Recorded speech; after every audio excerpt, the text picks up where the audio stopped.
इसी क्रम में हम हमारे मध्य प्रदेश के मुख्यमंत्री डॉक्टर मोहन यादव जी से विनम्र निवेदन करते हैं कि वे हमारे आज के कार्यक्रम के मुख्य अतिथि माननीय केंद्रीय गृह एवं सहकारिता मंत्री श्री अमित शाह जी को श्री राम जी की प्रतिमूर्ति, साथ ही में अंग वस्त्रम, हमारे मध्य प्रदेश का पारंपरिक बाघ से बना हुआ अंग वस्त्रम भेंट कर आपकी भरपूर तालियों के साथ बहुत बहुत स्वागत है, अभिनंदन है। भगवान राम के कुशल प्रबंधक थे और इसी प्रकार से माननीय केंद्रीय मंत्री जी का हमें मार्गदर्शन प्राप्त होता रहे।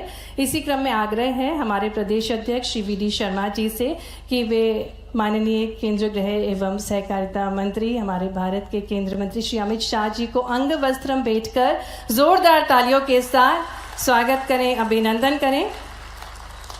इसी क्रम में आग्रह करेंगे हमारे मध्य प्रदेश के सहकारिता एवं खेल एवं युवा कल्याण मंत्री श्री विश्वास कैलाश सारंग जी से कि वे महाकालेश्वर मंदिर की प्रतिमूर्ति और उससे पूर्व अंग वस्त्रम पहनाकर जोरदार करतल ध्वनियों के साथ मध्य प्रदेश में बाबा महाकालेश्वर का मंदिर, जो कि शक्ति का प्रतीक है, भक्ति का प्रतीक है, और ऐसे ही सुंदर महाकालेश्वर के मंदिर को भेंट करके उनका स्वागत कर रहे हैं। इसी क्रम में मैं आग्रह करूंगी माननीय राज्य मंत्री स्वतंत्र प्रभार श्री लखन पटेल जी से कि वे माननीय केंद्रीय गृह एवं सहकारिता मंत्री श्री अमित शाह जी को अंग वस्त्रम पहनाकर आपकी भरपूर तालियों के साथ स्वागत करें, अभिनंदन करें। स्वागत के क्रम में आगे बढ़ते हुए मैं आग्रह करती हूँ माननीय मध्य प्रदेश के सहकारिता एवं खेल एवं युवा कल्याण मंत्री माननीय श्री विश्वास कैलाश सारंग जी से कि वे माननीय मुख्यमंत्री जी को अंग वस्त्रम पहनाकर और महाकाल मंदिर की प्रतिमूर्ति भेंट करके, क्योंकि जैसा कि हम सभी को ज्ञात है विशेष आशीर्वाद प्राप्त है माननीय मुख्यमंत्री जी को, तो माननीय सहकारिता मंत्री जी भेंट करते हुए स्वागत कर रहे हैं।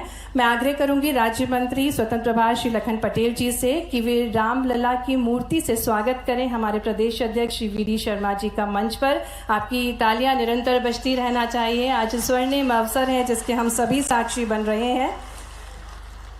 इसी क्रम में आगे बढ़ते हुए रामलला की प्रतिमूर्ति भेंट की जा रही है। राम भगवान जो हम सभी के आराधनीय हैं। आग्रह करूंगी मैं श्री अशोक बंडवाल, अपर मुख्य सचिव सहकारिता मध्य प्रदेश से कि वे माननीय सहकारिता एवं खेल एवं युवा कल्याण मंत्री श्री विश्वास कैलाश सारंग जी को अंग वस्त्रम भेंट करके उनका स्वागत करें, अभिनंदन करें। तालियों के साथ हार्दिक स्वागत है माननीय सहकारिता मंत्री श्री कैलाश विश्वास सारंग जी का मंच पर। इसी क्रम में आमंत्रित करती हूँ मंच पर प्रमुख सचिव पशुपालन एवं डेयरी श्री उमाकांत उमराव जी को कि वे मंच पर आएँ और माननीय राज्य मंत्री स्वतंत्र प्रभार श्री लखन पटेल जी को अंग वस्त्रम भेंट करके उनका स्वागत करें, अभिनंदन करें। आपकी भरपूर तालियों के साथ हार्दिक स्वागत है माननीय श्री लखन पटेल जी का। निवेदन है डॉक्टर मिनेश शाह जी, अध्यक्ष राष्ट्रीय डेयरी डेवलपमेंट बोर्ड से कि वे हमारे मध्य प्रदेश के मुख्य सचिव श्री अनुराग जैन जी को अंग वस्त्रम भेंट करके उनका कार्यक्रम में स्वागत करें, अभिनंदन करें। डॉक्टर मिनेश शाह जी, अध्यक्ष राष्ट्रीय डेयरी डेवलपमेंट बोर्ड, स्वागत कर रहे हैं मध्य प्रदेश के मुख्य सचिव श्री अनुराग जैन जी का एक बेहद खूबसूरत सा स्टॉल पहनाकर। और इसी क्रम में मैं निवेदन करती हूँ श्री मनोज पुष्प जी, आयुक्त सहकारिता से कि वे स्वागत करें डॉक्टर आशीष भूटानी जी का, सचिव सहकारिता मंत्रालय भारत सरकार का। आपकी भरपूर तालियों के साथ हार्दिक स्वागत है, हार्दिक अभिनंदन है डॉक्टर आशीष कुमार जी का। कार्यक्रम को गति प्रदान करते हुए अब मैं विनम्र निवेदन करती हूं अपर मुख्य सचिव सहकारिता श्री अशोक बंडवाल जी से कि वे स्वागत उद्बोधन देने की कृपा करें।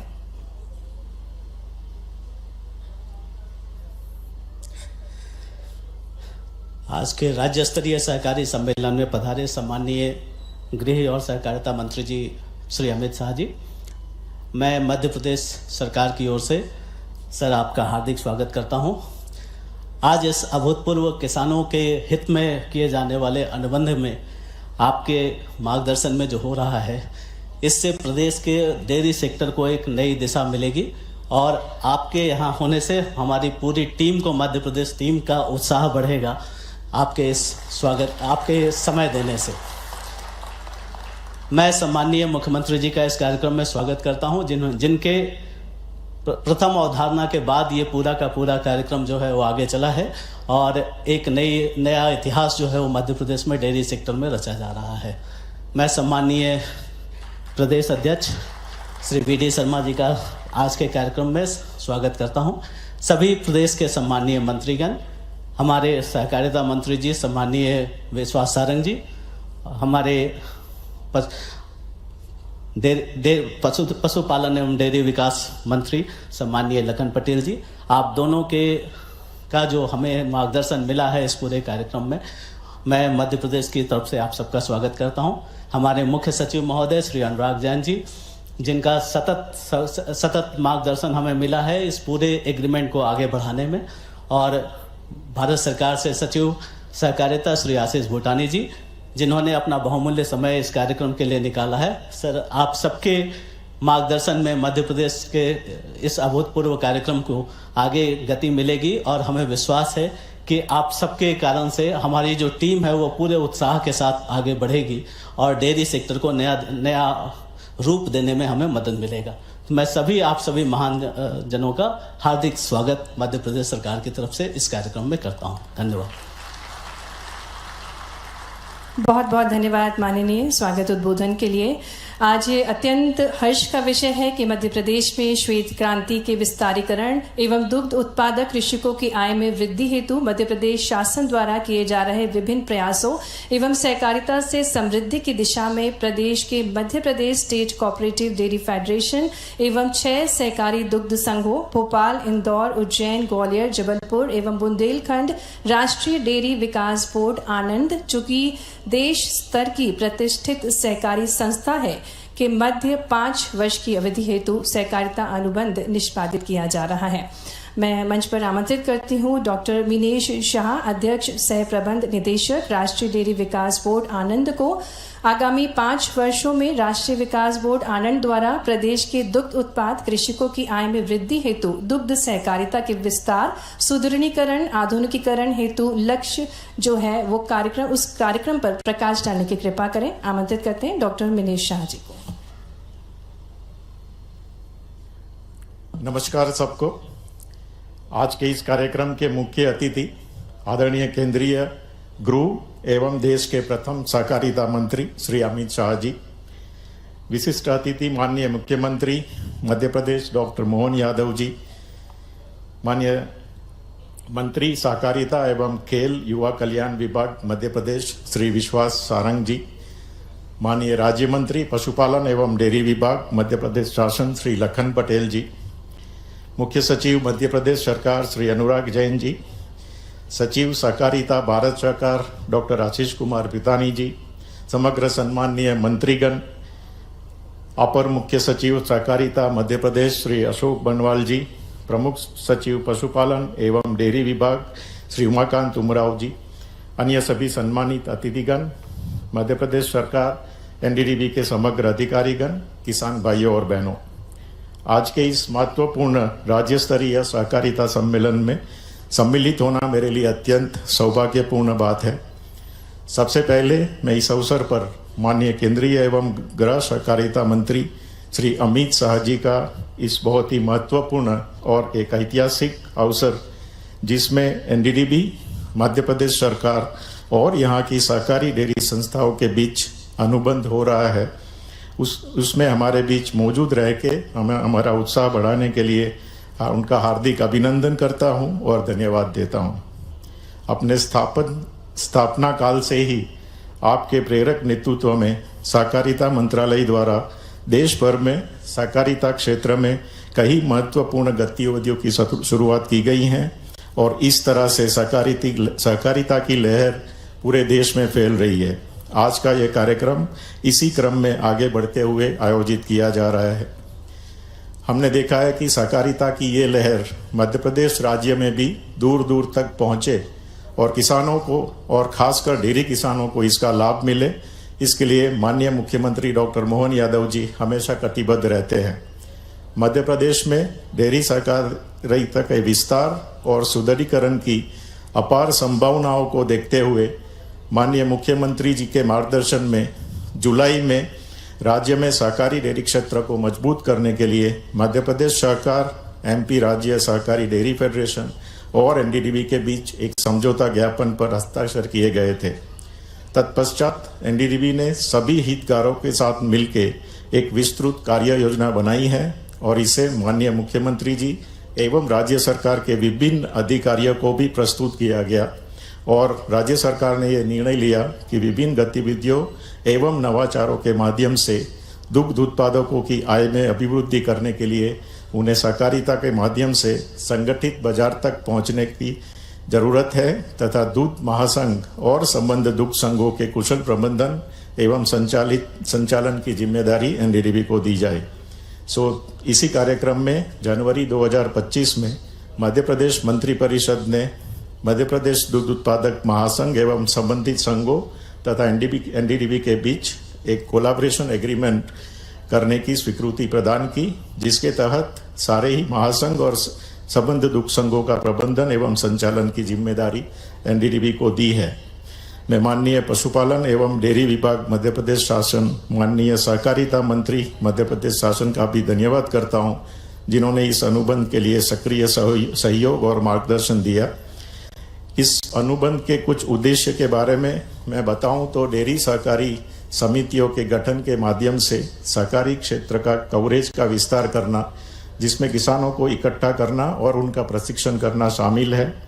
दूध संग्रहण, परिवहन और प्रसंस्करण के विभिन्न चरणों में भी गुणवत्ता सुधार के उपाय किए जाएंगे।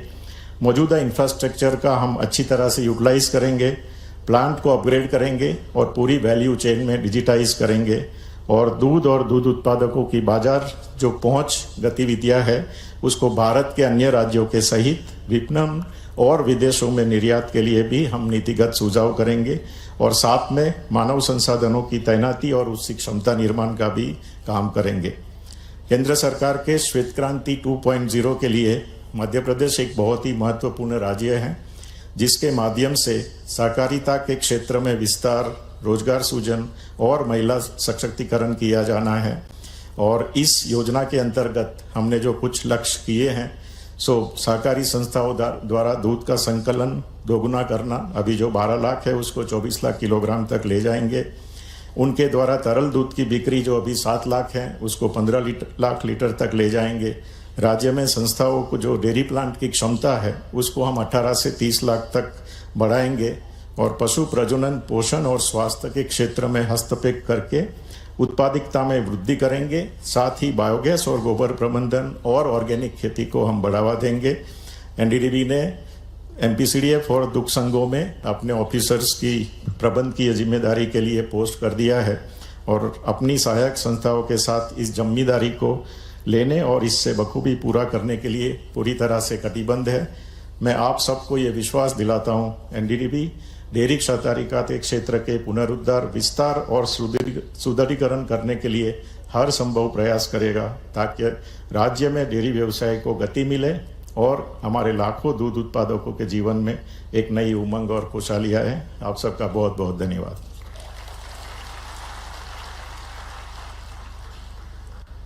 बहुत बहुत धन्यवाद डॉक्टर मिनेश शाह जी, आपने अनुबंध के उद्देश्य से हम सभी को रूबरू कराया। और अब देश में आरंभ होने वाला है राष्ट्रीय डेयरी प्लान 2 और इसी पर आधारित एक लघु फिल्म बनाई गई है, आइए देखते हैं। माननीय प्रधानमंत्री श्री नरेंद्र मोदी के कुशल नेतृत्व में सहकार से समृद्धि के सूत्र के साथ भारतीय सहकारी क्षेत्र परिवर्तन की दिशा में आगे बढ़ रहा है। आज भारत में डेयरी कोऑपरेटिव का एक ऐसा विशाल नेटवर्क है जिसकी मिसाल पूरी दुनिया में मिलना मुश्किल है। ये डेयरी कोऑपरेटिव्स देश के 2 लाख से ज्यादा गांवों में करीब करीब 2 करोड़ किसानों से दिन में 2 बार दूध जमा करती हैं और उसे ग्राहकों तक पहुंचाती है। माननीय सहकारिता मंत्री श्री अमित शाह के मार्गदर्शन में रोजगार के नए अवसर और महिलाओं के सशक्तिकरण के लिए श्वेत क्रांति 2.0 की शुरुआत हुई है। हम सब जानते हैं कि दूध के उत्पादन के साथ और विशेषकर कोऑपरेटिव दूध के उत्पादन के साथ, डेयरी के साथ माताएं बहनें जुड़ी और माताओं बहनों को आत्मनिर्भर बनाना, स्वावलंबी बनाना, उनका एम्पावरमेंट करना, सशक्तिकरण करना, ये कोई और कार्यक्रम नहीं कर सकता जितना अच्छे से हमारी डेयरी कर सकती है। श्वेत क्रांति 2.0 के अंतर्गत अगले 5 वर्षों में दूध संकलन को 50% तक बढ़ाकर सहकारी दूध खरीद को वर्तमान 660 लाख किलोग्राम प्रतिदिन से 2028-29 तक 1007 लाख किलोग्राम प्रतिदिन करना है। इस लक्ष्य को हासिल करने के लिए सहकारी दूध खरीद में सालाना 9% की वृद्धि करने की आवश्यकता होगी। इस योजना के अंतर्गत अछूते क्षेत्रों में नई बहुउद्देशीय समितियां NDCS की स्थापना की जाएगी और व्यवहार्य प्राथमिक कृषि ऋण समितियों MPACS में दूध खरीद की गतिविधियां शुरू की जाएंगी। ये योजना नाबार्ड, NDDB और NFDB के सहयोग से संपूर्ण सरकार अभिगम का लाभ उठाते हुए कार्यान्वित की जाएगी। NDDB ने इंदौर, जिंद और चिकमंगलुरु में पायलट परियोजनाएं कार्यान्वित की, जिसमें चुनिंदा जिलों में 100 DCS स्थापित किए गए। पायलट प्रोजेक्ट से मिली सीख NDDB को श्वेत क्रांति 2.0 के लक्ष्य को हासिल करने में मदद करेगा। NDDB के संसाधनों से डेयरी गतिविधियां शुरू करने के लिए 1000 बहुउद्देशीय प्राथमिक कृषि ऋण सहकारी समितियों को वित्तीय सहायता के साथ श्वेत क्रांति 2.0 शुरू की है। श्वेत क्रांति 2.0 के अंतर्गत सभी प्राथमिक डेयरी समितियां बहुउद्देशीय होंगी।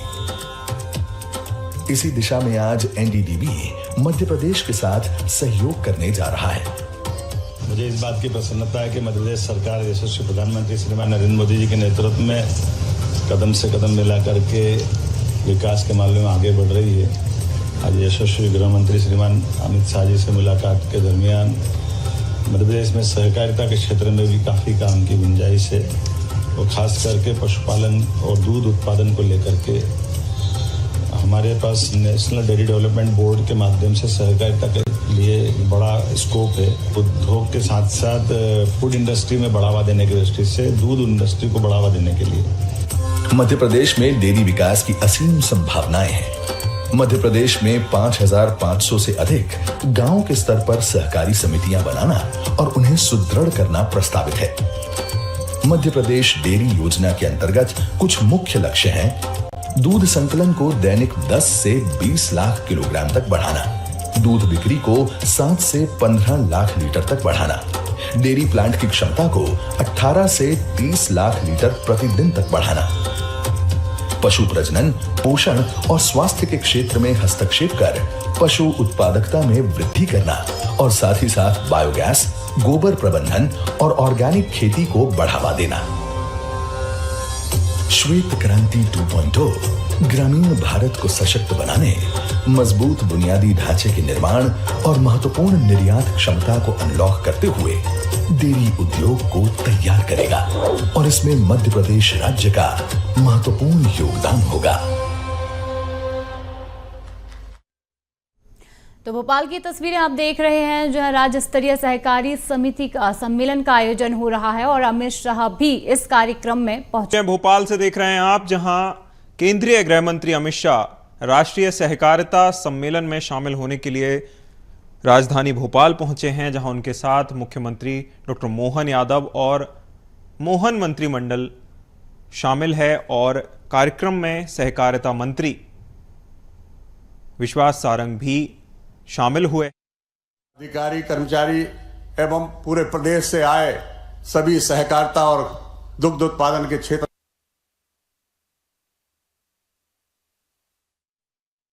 टीबी के बीच हुए MOU के साक्षी केंद्रीय गृह मंत्री अमित शाह बने हैं और ये पशुपालन और पशुपालन के लिए जो प्रोत्साहन देने की योजना मध्य प्रदेश सरकार ने बनाई है, उसकी दिशा में यह बहुत बड़ा कदम माना जा रहा है। सहकारिता सम्मेलन है और इस दुग्ध 1 साल तक हमारे कामधेनु गौ अभ्यारण्य में 1 साल तक गौ कथा का संचालन होता रहा लगातार अभी कल उसका समापन हुआ। मैं आपको जानकारी ये भी देना चाहता हूं कि हमारे 6 दुग्ध संघों में लगभग 6000 दुग्ध उत्पादक समितियां हैं, जिनसे लगभग 2.5 लाख किसानों का दूध प्रतिदिन 10 लाख लीटर का कलेक्शन होता है। एनडीडीबी के एग्रीमेंट के बाद, एमओयू के बाद ये 6000 से बढ़कर के 9000 लगभग समितियों तक हम पहुंचेंगे और जो 10 लाख लीटर दूध आज हम इकट्ठा कर रहे हैं वो लगभग 20 लाख लीटर तक हम पहुंचाने का काम करेंगे। यह अनुबंध 5 साल तक का होगा और कुछ लोगों ने जो बीच में बात कही कि साहब सांची का नाम बदल जाएगा, तो मैं सबको आप बताना चाहता हूं, सभी उपस्थित पत्रकार मित्रों से भी कहना चाहता हूं कि सांची का ब्रांड रहेगा मजबूतीकरण करने के लिए और उसको नए तरीके से चलाने के लिए एमओयू किया गया है। साथ ही यहां जो कई बार बड़ी गलतफहमियां फैलाई गई कि स्टाफ को बदला जाएगा, ये किया जाएगा, वो सारी की सारी बातें नहीं होंगी। स्टाफ वही रहेगा, सब कुछ वही होगा। और मैं बहुत अधिक समय नहीं लेना चाहता, परंतु मैं इतना जरूर कहना चाहता हूं, इस अनुबंध से इस प्रदेश में दुग्ध क्रांति तो आएगी ही, साथ ही किसान की आय, और आज की तारीख में अगर जो हमारे यशस्वी प्रधानमंत्री जी का सपना है कि किसान की आय दुगनी करना, तो मुझे लगता है कि किसान एग्रीकल्चर प्रोड्यूस तो हम बहुत अधिकतम मात्रा में उत्पादित कर रहे हैं, लेकिन उसमें यदि हम दुग्ध उत्पादन जोड़ देंगे तो निश्चित रूप से किसान की आय दुगनी होने में कोई दिक्कत नहीं आएगी। इस एमओयू से वो काम सरलता से और सफलता के साथ पूर्ण हो सकेगा।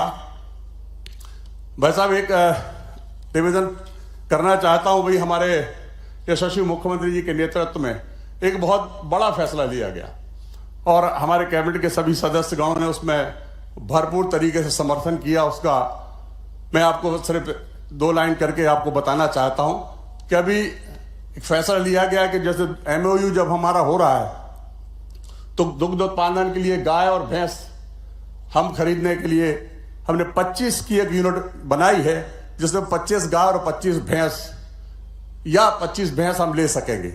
उसकी कीमत यूनिट कास्ट लगभग 42 लाख रुपए होगी और जो एक किसान लगभग अधिकतम 8 यूनिट यानी 200 गाय या 200 भैंस तक खरीद सकेगा और उसका जो उत्पादन होगा वो हमारे साथी के साथ उसको कलेक्शन करके और हम उसको मार्केट कर सकेंगे। एक और जो मध्य प्रदेश की सबसे बड़ी समस्या आज थी, मतलब ये है सड़क पर गौ माता, उसके मतलब उस गौ माता सड़क पर ना दिखे, उसके लिए स्वावलंबी गौशालाओं का निर्माण करने का निर्णय भी कैबिनेट ने लिया है। जो पीपीपी मॉडल में होगा वो 4 अलग अलग तरीके से उसमें वो काम कर सकेंगे।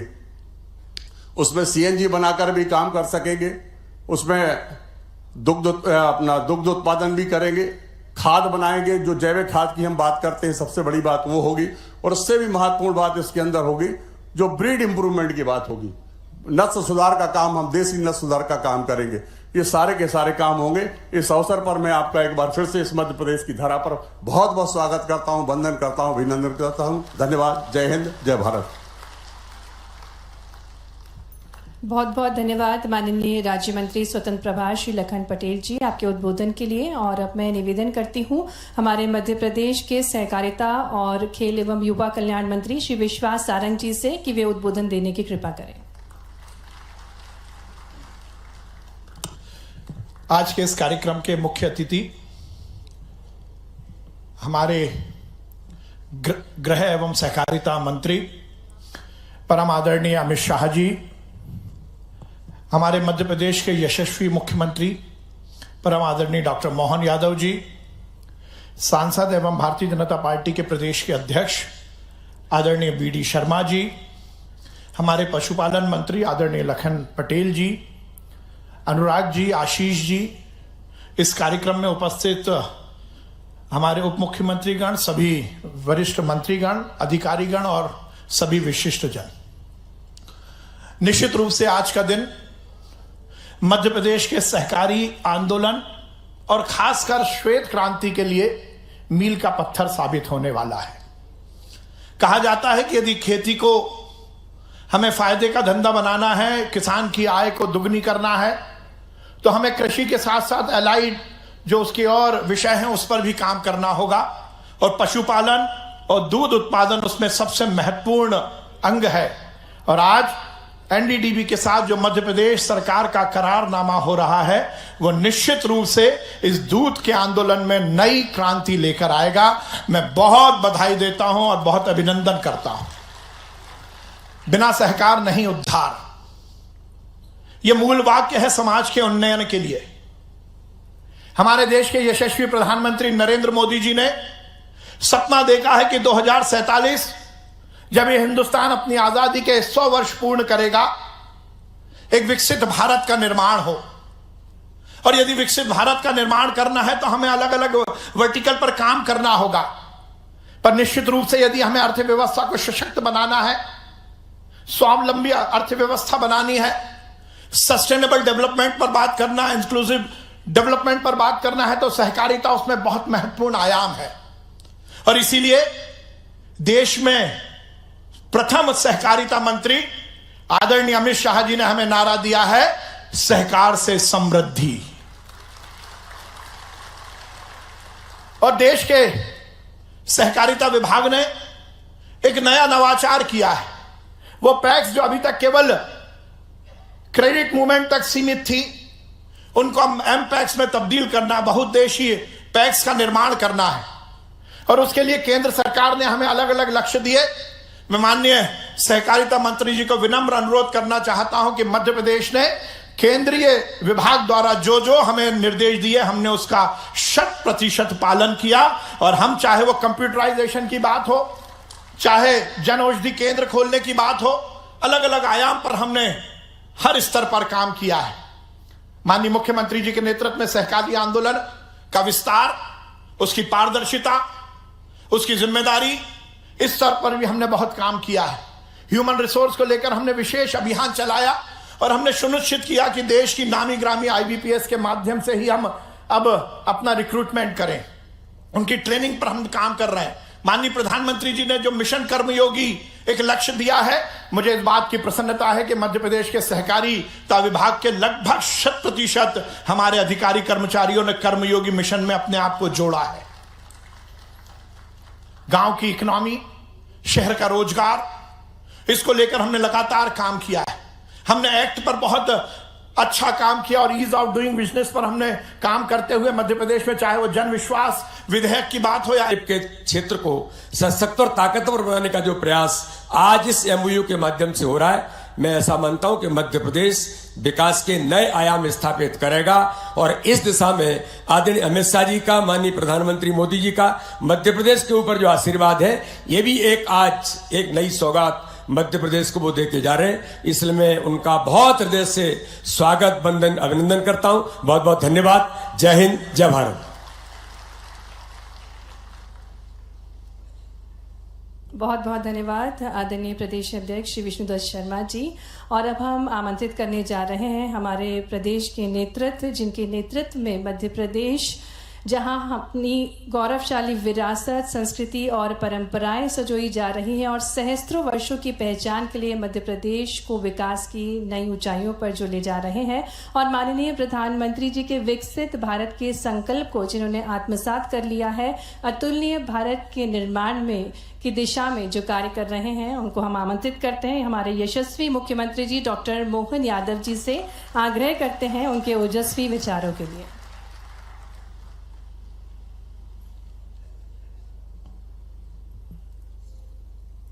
आज के इस कार्यक्रम में मंच पर विराजमान भारत सरकार के यशस्वी गृह मंत्री और सच में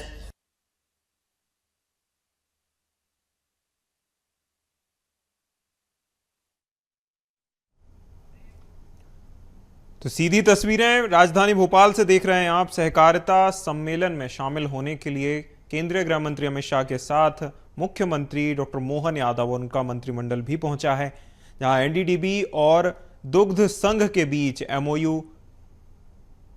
साइन किया गया है। साथ ही साथ इस जैसे पारस किसी लोहे को स्पर्श करे वो सोना हो जाता है। जोरदार अभिनंदन करें यशस्वी गृह मंत्री जी के लिए। सहकारिता विभाग सच में भाई साहब जब आपको मिला माननीय अमित जी भाई साहब को, तो मैं सोच रहा था ये विभाग बड़ा थोड़ा कितना क्या होगा, जो होगा होगा, लेकिन मैं तो बड़ा शंकित था।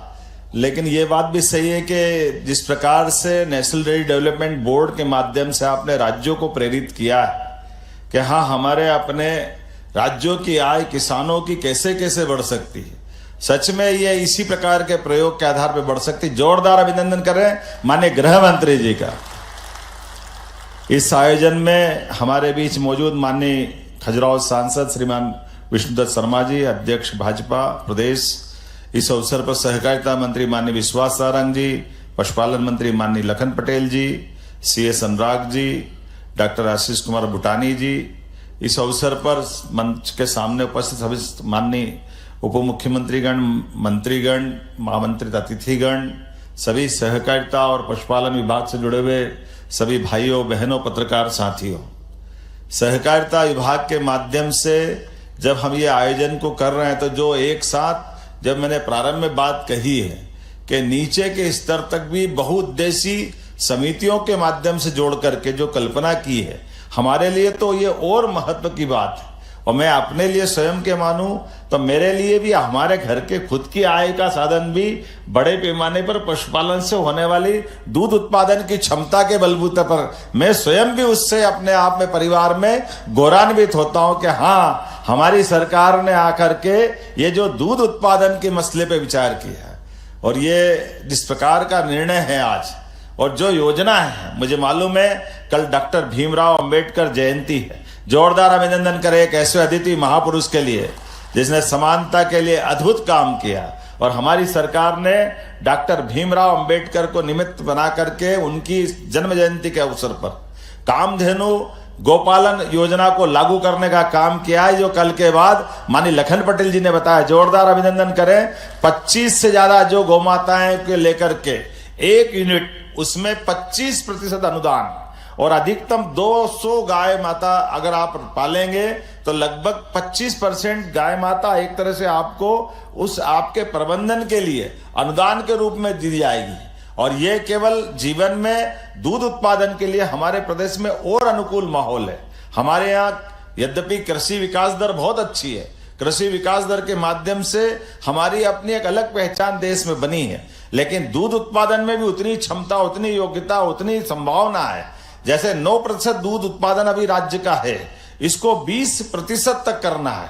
और ऐसे में जब हमारा फॉरेस्ट का एरिया बहुत बड़ा है, खेती के लिए मान लो जमीन नहीं है, लेकिन पशुपालन के लिए तो मना नहीं है, बहुत अच्छे से पशुपालन कर सकते हैं। और पशुपालन में भी उन्नत पशु के माध्यम से जब से ये योजना आई है, हर जगह हर स्थान पर उत्साह उमंग के साथ हर एक कोई किसी बात की बधाई दे न दे, पशुपालन की बात जैसे ही करते हैं ऐसा लगता है जिसके घर में गाय वो सब गोपाल, जिसके घर में गाय का कुल वो घर घर गोकुल। जो ये बात करते क्या इसलिए हम वृंदावन बनाने निकले हैं, तो आनंद से झूम उठता हर सभा हर स्थान पर। ये इतना उमंग देता है कि हमारे अपने लिए परमात्मा की दया से हजारों साल से अपने इस देश के अंदर ऐसा माना जाता दूध दही की नदियां बहती थी, लेकिन काल के प्रभाव में और खास करके गाय माता के दूध को लेकर मैं स्पष्ट बोलना चाहूंगा कि गाय माता के दूध के मामले में तो दूध फेट से लेंगे, ये बड़ी सावधानी से बोलने वाली बात थी। फेट मतलब केवल भैंस का लेंगे,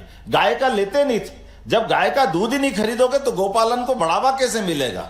अब जब ये शुद्ध रूप से बात आ रही कि केवल गाय का दूध खरीदेंगे, मतलब गाय का भी खरीदेंगे भैंस का भी खरीदेंगे। अभी तक जितने दुग्ध संघ थे कोई गाय का दूध लेने के मामले में जवाबदारी के साथ कहना चाहूंगा सारे के सारे दुग्ध संघ हाथ जोड़ते थे, भैया फेट के मामले में आ जाओ। ये अलग बात है कि दूध वाले पानी मिला के भैंस का दूध गाय का दूध वो टंकी चलाते रहते, यहां से लेके वहां तक गाय का दूध बाजार में मिलता था, लेकिन कोई दूध उत्पादक घर से अपना गाय का दूध बेचने जाए तो गाय का दूध नहीं खरीदते थे। मुझे इस बात का संतोष है, अब सरकार डंके की चोट गोमाता का दूध खरीदेगी और किसानों की जिंदगी बेहतर करने के लिए यशस्वी प्रधानमंत्री माननीय गृह मंत्री जी के नेतृत्व में आगे बढ़ेगी। हमारे लिए आज के इस अवसर पर अरे कितने प्रकार की समस्याओं का समाधान हो जाएगा इस आज के कार्यक्रम के बाद। कुपोषण, अरे भाई कुपोषण में बाहर से कुछ खिलाएंगे पिलाएंगे अलग बात है, लेकिन केवल घर में उसका दूध उत्पादन का सिस्टम बना देंगे तो न केवल आय बढ़ेगी बल्कि गाय अगर परिवार में है और माता बहनों को भी दूध मिल गया तो अपने आप अगली संतानों के लिए भगवान की दया से उसको दूध की तो कमी है, और क्या कमी है। दूध ऐसा आहार है जिसके माध्यम से संपूर्ण पोषकता उसके घर में अपने उपलब्ध है। मैं मान के चलता हूं आज के इस अवसर पर ये जो बड़ी संभावना का क्षेत्र खुला है, बहुत अच्छे से हम सब यशस्वी गृह मंत्री जी ने पर्याप्त समय भी दिया है, और जैसा कि हमने कहा कि कल अम्बेडकर जी की जयंती है और उसकी पूर्व दिवस पर आज वो हमारे बीच पधारे हैं, तो सर्वहारा वर्ग के लिए जिस प्रकार से आप ध्यान दे रहे हैं, वाकई ये भूतो न भविष्यति वर्तमान की सरकार जो काम कर रही है, छोटे छोटे काम, ऐसे काम जिन कामों को लेकर के दूरगामी दृष्टि से बहुत अलग प्रकार का लाभ मिलेगा। मैं अपनी ओर से दोनों विभाग को बधाई देना चाहूंगा। और कितने प्रकार की यहाँ योजनाओं का लाभ मिला। अब सहकारिता से पेट्रोल पंप चलेगा, ये भी हम यही देख रहे हैं। जोरदार अभिनंदन करो, अभी पेट्रोल पंप वाला मिला। दवाई की दुकान वो सहकारिता संघ से चलेगी, सहकारी समिति से चलेगी। ये जो एक के बाद एक जितना दायरा खुल रहा है, फैक्ट्रियों के लिए भी जब अब जीआईएस हुई थी तो फैक्ट्री चलाने के लिए भी सहकारिता को जोड़ा। ये बहुउद्देशीय वाकई बहुत बड़ा क्षेत्र है। मेरी अपनी ओर से पुनः आज के इस अवसर पर इस कार्यक्रम के लिए समय देने के लिए माननीय गृह मंत्री जी भोपाल की धरती पे पधारे। दिल खोलकर आपका स्वागत है और आपका आशीर्वाद इसी प्रकार से हमको मिलता रहेगा। बहुत बहुत धन्यवाद।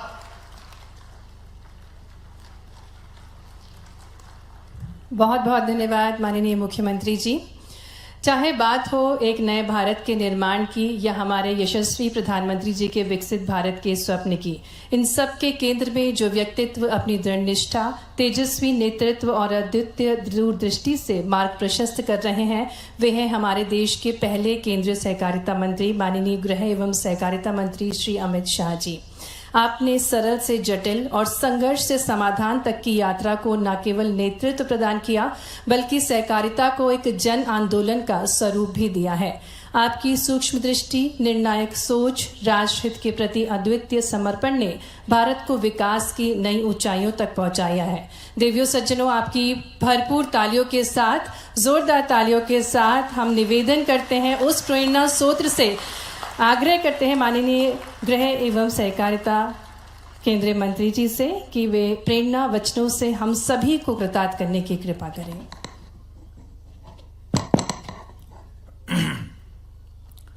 आज के इस महत्वपूर्ण कार्यक्रम में मेरे साथ मंच पर उपस्थित मध्य प्रदेश के यशस्वी मुख्यमंत्री डॉक्टर मोहन यादव जी, भारतीय जनता पार्टी के प्रदेश अध्यक्ष और सांसद श्रीमान विष्णुदत्त शर्मा जी,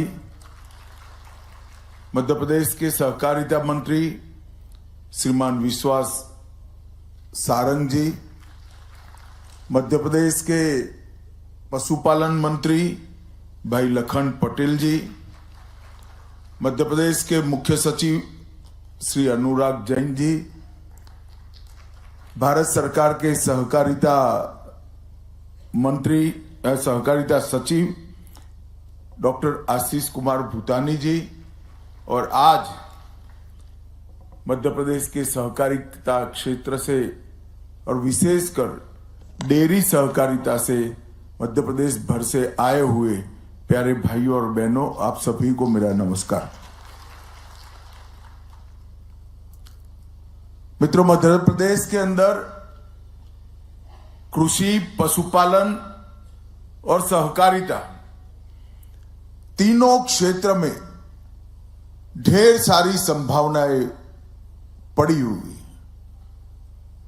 और मैं मानता हूं कि हमने हमारी संभावनाओं का 100% दोहन करने के लिए ढेर सारा काम करने की जरूरत है।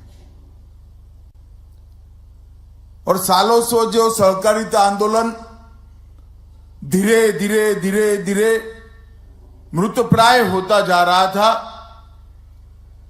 पूरे देश के सहकारिता आंदोलन को एट अ ग्लांस देखे तो बहुत अनइवन हो गया था।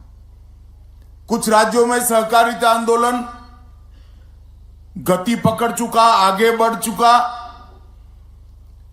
ग्रामीण विकास और आर्थिक विकास के सभी पैमानों में वो योगदान करता था। कुछ जगह इसका सरकारीकरण हुआ, कुछ जगह स्थगितता आई गई और कुछ जगह संपूर्ण विनाश हो गया। तो अनेक अलग अलग स्तर पर देश भर का सहकारी आंदोलन बटा हुआ था और उसका मूल कारण था कि समय के साथ सहकारी कानूनों में जो बदलाव होना चाहिए वो कानूनों में बदलाव नहीं हुए थे। हमारे संविधान में मल्टी स्टेट कोऑपरेटिव छोड़कर सारा कोऑपरेटिव ये राज्यों का विषय है। इसलिए देश भर में जिस तेजी से परिस्थितियां बदली, वो बदलती हुई परिस्थिति के अनुकूल कानून बनाने के इनिशिएटिव नहीं लिए गए। और इसका मूल कारण था कि राष्ट्रीय स्तर पर समग्रता की दृष्टि से हर राज्य की भौगोलिक परिस्थिति, बारिश की परिस्थिति, ग्रामीण विकास और कृषि विकास के आयाम, पशुपालन के आयाम, इस सबको एक पेज रखकर केंद्रीय स्तर पर कोई विचार नहीं हुआ। और विचार होता भी कैसे? क्योंकि केंद्रीय स्तर पर कोई सहकारिता मंत्रालय ही नहीं था। आजादी के 75 साल बाद देश के नेता और प्रधानमंत्री नरेंद्र मोदी जी ने सहकारिता मंत्रालय की स्थापना की। और मेरा सौभाग्य है कि मुझे पहला सहकारिता मंत्री बना दिया। मोहन जी कह रहे हैं उनको थोड़ा आश्चर्य हुआ था। मोहन जी, आश्चर्य तो मुझे भी हुआ था। मगर मित्रों, ये 3.5 साल के समय के अंदर मोदी जी ने स्वयं बहुत बारीकी से देखकर सहकारिता आंदोलन में बहुत बड़ा बदलाव लाने का काम किया। संविधान के अंदर जो हमारी मर्यादाएं थी वो आज भी है। आज भी सहकारिता राज्य का विषय है। भारत सरकार सहकारिता के कोई क्षेत्र में कानूनी बदलाव नहीं कर सकती है। तो पैक्स को पुनर्जीवित करना, डेयरी क्षेत्र का बढ़ावा करना, उत्पादन के क्षेत्र में सहकारिता को ले जाना, urban cooperative bank, district cooperative bank और ग्रामीण बैंकों के सुचारू व्यवस्थापन करना, ये सारा काम कैसे हो सकता है? सहकारिता मंत्रालय ने सबसे पहला काम किया, प्राइमरी सोसाइटी, जो प्राइमरी एग्रीकल्चर सोसाइटी के नाम से जानी जाती है, इसके लिए एक मॉडल बायलॉज बनाए और मॉडल बायलॉज को सभी राज्य सरकारों को भेजा। बहुत सारे पत्रकार अटकलें लगा रहे थे कि मॉडल बायलॉज राजनीति की भेंट चढ़ जाएगा। कई सारे राज्य भारतीय जनता पार्टी शासित राज्य है नहीं, एनडीए शासित राज्य है नहीं, तो एनडीए की सरकार ने भेजा हुआ मॉडल बायलॉज वो क्यों स्वीकार करेंगे भला? मगर मैं हर्ष के साथ कहना चाहता हूं, आज संपूर्ण भारत ने मॉडल बायलॉज को एडॉप्ट कर लिया। जब आपकी नीयत ठीक हो, परिश्रम करने की वृत्ति हो, तो नतीजे भी ठीक ही आते हैं। और मैं इस मंच पर से देश भर की हर राज्य सरकार का बहुत बहुत धन्यवाद करना चाहता हूं कि आपने मॉडल बायलॉ स्वीकार कर देश के सहकारिता क्षेत्र में नई जान डालने का काम किया है। क्योंकि प्राइमरी सोसाइटियां, चाहे प्राइमरी मछुआरा सोसाइटी हो, चाहे प्राइमरी डेयरी हो, चाहे पैक्स हो, वो जब तक मजबूत नहीं होती है उसके ऊपर 3 स्तरीय सहकारी खाका मजबूत हो ही नहीं सकता। और पैक्स जो एक समय केवल और केवल शॉर्ट टर्म एग्रीकल्चर फाइनेंस का काम करते थे, जिसमें करीब करीब आधे % का उनको मुनाफा होता था, उसकी जगह पैक्स आज 20 से ज्यादा काम करते हैं और 20 से ज्यादा कामों में आज पैक्स इन्वॉल्व हो गए। इसके माध्यम से पैक्स की इनकम बढ़ेगी। आज ही हमने एक पैक्स को मोदी जी की जो सस्ती दवाइयां हैं वो दुकान का लाइसेंस दिया। पैक्स जल वितरण का काम भी करेंगे, पैक्स सीएससी का भी काम करेंगे। 300 से ज्यादा सरकारी योजनाएं पैक्स के कंप्यूटर पर आज लोगों के लिए उपलब्ध है। आपको रेलवे की टिकट करानी है तो कहीं और जाने की जरूरत नहीं, कोई एजेंट की भी जरूरत नहीं है, पैक्स आपको रेलवे का टिकट निकाल कर दे देगा। इलेक्ट्रिसिटी का बिल भरने के लिए, पानी का बिल भरने के लिए, जन्म और मृत्यु का दाखला लेने के लिए, 7 बार 8 का दस्तावेज लेने के लिए, किसी के लिए गांव के बाहर जाने की जरूरत नहीं, वो पैक्स से मिल जाता है। और ढेर सारे पैक्सों ने इससे इनकम जनरेट की। पैक्स अब फर्टिलाइजर का डीलर भी बनेगा, पैक्स पेट्रोल पंप भी चलाएगा, पैक्स गैस का वितरण भी करेगा, पैक्स हर घर नल का जो योजना है इसका व्यवस्थापन भी करेगा। कई सारे काम पैक्स के साथ जोड़ने का काम किया। और पैक्स डेयरी और मछुआरा समिति तीनों को एक कर एमपैक्स बनाने का काम ये नए बायलॉज ने किया। और देश भर के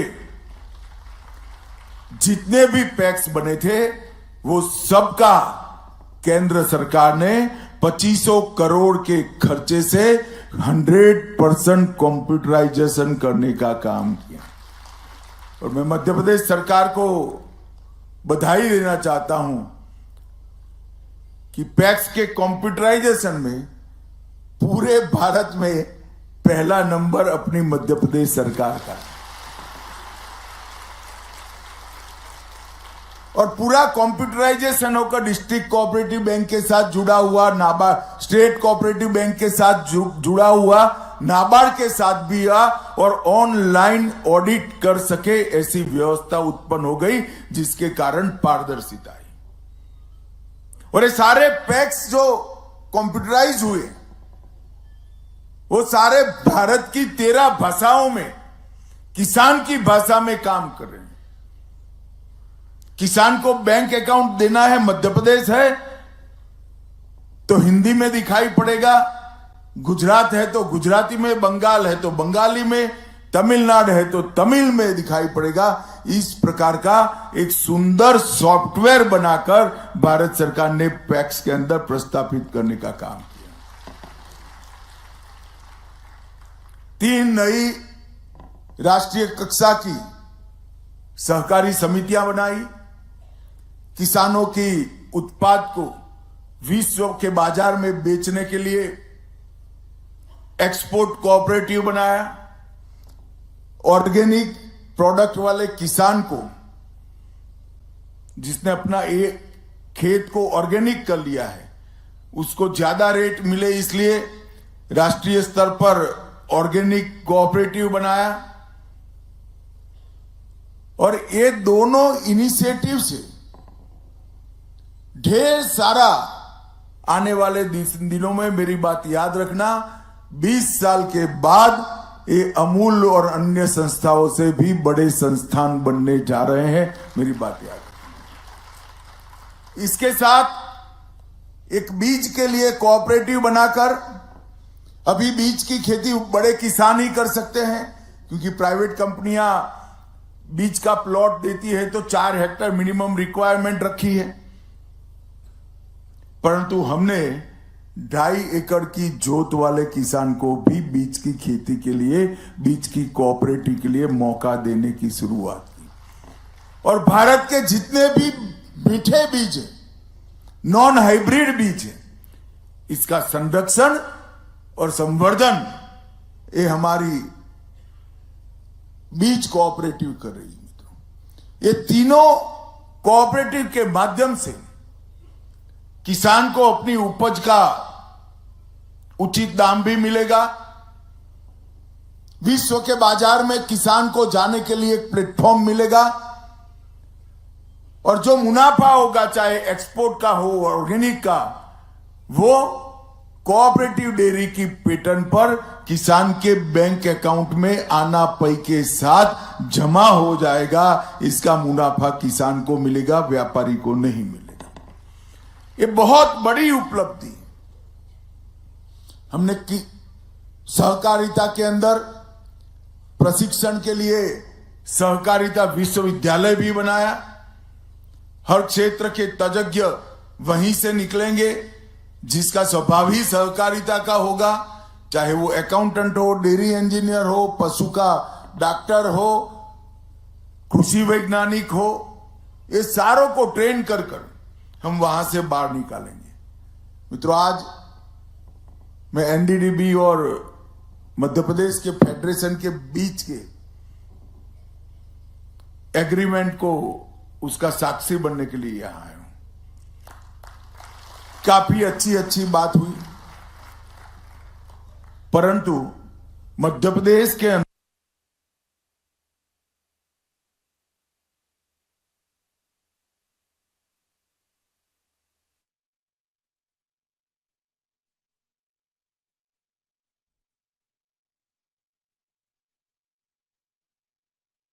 गृह मंत्री अमित शाह को सुन रहे थे आप, जहां उनकी ओर से सहकारिता विभाग और मध्य प्रदेश के सहकारिता विभाग में हुए जो एमओयू को लेकर चर्चा की जा रही थी। उन्होंने कहा कि मध्य प्रदेश में सहकारिता के क्षेत्र में अनंत संभावनाएं हैं। साथ ही साथ उन्होंने कहा कि ग्रामीण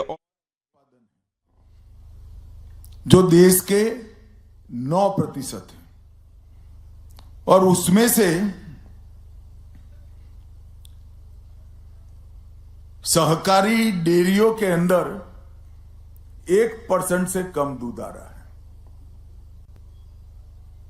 इसको मध्य प्रदेश फेडरेशन ने ये अनुबंध के तहत एनडीबीडीबी के साथ रहकर आगे बढ़ना है। अभी लक्ष्य मुझे बताया गया कि 12 लाख लीटर से 24 लाख लीटर करेंगे।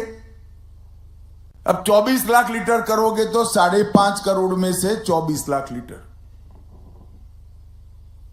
जब किसान अपना दूध ओपन बाजार में बेचने जाता है तो हम सब जानते हैं इसका शोषण होता है। हमारा लक्ष्य होना चाहिए कि तेजी के साथ हर गांव के किसान को कोऑपरेटिव डेयरी के साथ जोड़कर दूध में से चीज बने, पनीर बने, दही बने, छाछ बने, मट्ठा बने, मुनाफा किसान के पास जाए, ऐसी व्यवस्था खड़ी करनी। तो प्राथमिक डेयरी का विस्तार भी करना है, दूध का कलेक्शन भी बढ़ाना है, पशुओं को अच्छा दान उपलब्ध कराकर इनकी ब्रीड सुधार कर हर पशु ज्यादा दूध दे, वो क्षमता का भी विस्तारीकरण करना है, और दूध को प्रोसेस कर ज्यादा मुनाफे के साथ बेच पाए, इसके लिए प्रोसेसिंग यूनिट भी लगाना है। और ये सभी क्षेत्र में मध्य प्रदेश ने काम करना है। मध्य प्रदेश के अंदर जो मार्केटेबल दूध है, सरप्लस दूध है पीने के बाद, 3.5 करोड़ लीटर है, इसमें से 2.5% ही डेयरी के पास आता है, कोऑपरेटिव डेयरी के पास आता है। और मध्य प्रदेश के गांवों में केवल 17% गांव में ही दूध के कलेक्शन की व्यवस्था है। मैं इसलिए कह रहा हूं कि आज मुख्यमंत्री जी और सहकारिता मंत्री जी ने जो अनुबंध करा है एनडीडीबी के पास, उससे 83% गांवों तक कोऑपरेटिव पहुंचने का स्कोप खुल गया है। 83%। ये कितना महत्वपूर्ण है। और शहरी दूध की मांग ही 120 लाख लीटर, 1 करोड़ 20 लाख लीटर प्रतिदिन है, जिस पर किसान को अपना ठीक से मुनाफा नहीं मिल रहा है। ये अनुबंध से हम पहले 5 साल में कम से कम लक्ष्य रखें कि 50% गांवों में कोऑपरेटिव प्राथमिक दुग्ध उत्पादक समिति को हम बना लें। अगर 50% गांवों में बढ़ाते हैं तो आपकी क्षमता अभी से कोऑपरेटिव मिल्क प्रोसेसिंग की अनेक गुना बढ़ती है और किसान की समृद्धि बढ़ती है। और अभी लगभग 7,000 ग्रामीण दूध सहकारी समितियां हैं, तो आपको कितना बढ़ाना पड़ेगा इसकी कल्पना कर लीजिए। परंतु भारत सरकार एनडीडीबी और जरूरत पड़ेगी तो और कोई योजना से भी नरेंद्र मोदी सरकार मध्य प्रदेश के किसानों के साथ इसके लिए चट्टान की तरह खड़ी है। हर संभव प्रयास करेंगे। मित्रों, गुणवत्ता की जांच और किसान को हर सप्ताह भुगतान, ये दोनों का मेरा आग्रह है। एमपीसीडीएफ ने इसके लिए नीति निर्माण और ब्रांडिंग का काम भी करना पड़ेगा। तो मेरा आग्रह है एनडीडीबी और फेडरेशन, एमपी फेडरेशन से, ये 12 लाख लीटर से 24 लाख का जो आपने लक्ष्य रखा है उसको बदलना चाहिए। गांवों की संख्या भी बढ़ानी चाहिए। मध्य प्रदेश में अब सुशासन है। कांग्रेस के जमाने में जो कोऑपरेटिव मर गई, इसको जिंदा करने का ये स्वर्णिम अवसर है। मध्य प्रदेश ने इसका उपयोग करना चाहिए। और मेरा आग्रह है मुख्यमंत्री जी और सहकारिता मंत्री से भी, एनडीडीबी और एमपी डेयरी का फेडरेशन जो है, ये दोनों के साथ बैठकर ये पूरे लक्ष्यों का पुनर्निर्धारण कर एक एग्रेसिव तरीके से, आक्रामक तरीके से कम 50% गांव में डेयरी पहुंचे और किसानों को इसका फायदा हो। अगर इसके लिए फाइनेंस की जरूरत है तो भारत सरकार का एनसीडी निश्चित रूप से आपको फाइनेंस करेगा, मदद भी करेगा। परंतु किसान को उसके दूध के उत्पादन का 100% फायदा मिलना चाहिए, तभी जाकर दूध का उत्पादन बढ़ सकता है। आज आपने इस दिशा में जाने के लिए एग्रीमेंट कर एक रास्ता करा है। रास्ता 2 मार्गीय है, इसको 6 मार्गीय नेशनल हाईवे बनाने का काम अब आपको करना है। मुझे आशा है कि हमारी एमपी सरकार इसको जरूर गति देगी और भारत सरकार भी एमपी सरकार के साथ मिलकर मध्य प्रदेश के किसानों की भलाई के लिए हर कदम उठाएगी, हर प्रकार की सहायता करेगी। आप सभी का बहुत बहुत धन्यवाद। वंदे मातरम। बहुत बहुत धन्यवाद, कोटि कोटि धन्यवाद माननीय केंद्रीय गृह एवं सहकारिता मंत्री श्री अमित शाह जी, आपके मार्गदर्शन के लिए। और निश्चित ही आपके मार्गदर्शन में सहकारिता से नवजागृति उत्पन्न होगी संपूर्ण भारत में, हमारे मध्य प्रदेश में। और अब कार्यक्रम की औपचारिकता पूर्ण करते हुए मैं आमंत्रित करती हूँ मध्य प्रदेश के प्रमुख सचिव पशुपालन एवं डेयरी श्री उमाकांत उमराव जी को कि वे आभार प्रस्तुत करने की कृपा करें।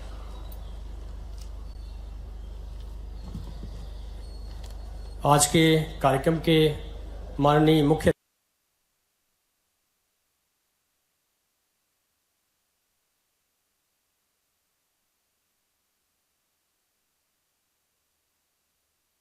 पीएम डॉक्टर मोहन यादव को लाइव देख रहे हैं आप राष्ट्रीय राजधानी दिल्ली से, जहां आज विक्रमादित्य महानाट्य का महामंचन का दूसरा दिन है, जिसमें शामिल होने के लिए मुख्यमंत्री डॉक्टर मोहन यादव राष्ट्रीय राजधानी दिल्ली पहुंचे हैं।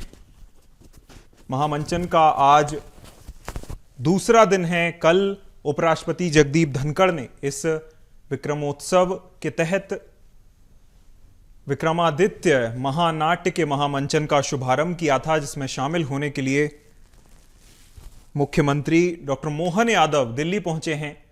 और विक्रमोत्सव के तहत इस कार्यक्रम में शामिल होने के लिए भाजपा के राष्ट्रीय अध्यक्ष जेपी नड्डा भी पहुंचे हैं। आप तस्वीरों में देख सकते हैं, सीधी तस्वीरें राष्ट्रीय राजधानी दिल्ली से दिखा रहे हैं, जिसमें कि शामिल होने के लिए भाजपा राष्ट्रीय अध्यक्ष जेपी नड्डा पहुंचे हैं। उनके साथ वह अभिवादन कर रहे हैं मोहन मंत्रिमंडल का, जो कि इस महानाट्य के महामंचन में शामिल होने के लिए दिल्ली पहुंचा हुआ है।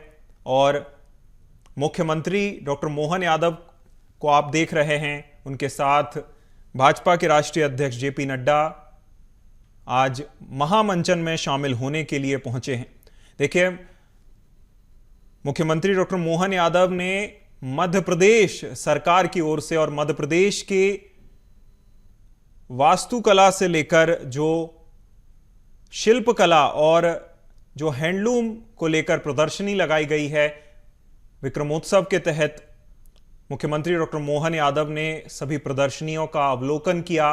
वहां मिलने वाले प्रोडक्ट्स और जो शिल्पकला और हैंडलूम से बनाए गए प्रोडक्ट्स हैं, उनका अवलोकन किया। मुख्यमंत्री को आप तस्वीरों में खिलौनों का भी, जो कि लकड़ी से खिलौने बनाए जाते हैं, मध्य प्रदेश की ये अद्भुत कला है जो कि विश्व पटल पर पहुंचाने का प्रयास विक्रमोत्सव के तहत प्रदर्शनी के माध्यम से की जा रही है। और तस्वीरें सीधी देख रहे हैं आप, जिसमें जेपी नड्डा शामिल होने के लिए, कार्यक्रम में शामिल होने के लिए लाल किले पर पहुंचे हैं। लाल किले में यह कार्यक्रम आयोजित किया जा रहा है।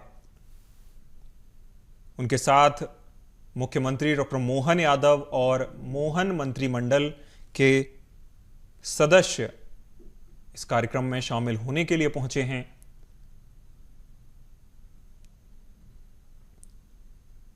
देखिए, कल इस विक्रम महोत्सव का शुभारंभ, विक्रम महोत्सव के महानाट्य, जो कि महाराज विक्रमादित्य, सम्राट विक्रमादित्य की जीवन पर, जीवन गाथा को दर्शाने वाला महानाट्य है, जिसका महामंचन दिल्ली में किया जा रहा है। आज उसका दूसरा दिन है और दूसरे दिन के कार्यक्रम में, यानी कि दूसरे दिन के महामंचन में शामिल होने के लिए भाजपा राष्ट्रीय अध्यक्ष जेपी नड्डा पहुंचे हैं। उनके मुख्य आतिथ्य में आज महामंचन होगा, जिसके कि साक्षी भाजपा राष्ट्रीय अध्यक्ष बनेंगे। मुख्यमंत्री डॉक्टर मोहन यादव ने उनका स्वागत किया और अगवानी करते हुए मुख्यमंत्री डॉक्टर मोहन यादव को आप भाजपा राष्ट्रीय अध्यक्ष जेपी नड्डा की अगवानी करते हुए देख रहे हैं। उनके साथ दोनों डिप्टी सीएम जगदीश देवड़ा और राजेंद्र शुक्ल भी नजर आ रहे हैं। और मुख्यमंत्री ने इस कार्यक्रम से पहले दिल्ली पहुंचकर शिल्पकला, मध्य प्रदेश की शिल्पकला को विश्व पटल पर पहुंचाने के लिए लगाई गई प्रदर्शनी का अवलोकन किया। उसमें हैंडलूम और हस्तकरघा से बनाए गए प्रोडक्ट्स, जिसमें कि चंदेरी साड़ियां, उसके साथ ही खिलौने, तमाम खिलौने और प्रोडक्ट्स का अवलोकन किया। और मुख्यमंत्री के साथ ही मंत्रियों को भी कुछ खिलौने, देखिए तस्वीरों में आप देख सकते हैं, भेंट स्वरूप दिए गए। और ये सीधी तस्वीरें अब आपको सीधा लाल किले से दिखा रहे हैं, जिसमें कि अब कुछ ही देर में सम्राट विक्रमादित्य के विक्रमादित्य महानाट्य के महामंचन का शुभारंभ हो चुका है कल, जिसका कि आज दूसरा दिन है और तमाम हस्तियां आज कार्यक्रम को देखने के लिए पहुंची हुई हैं। महानाट्य का महामंचन आज मंचासीन जो अतिथि हैं वह देखेंगे और महानाट्य के साक्षी बनेंगे। और ये स्वागत किया जा रहा है। डॉक्टर मोहन यादव जी का सत्कार करेंगे।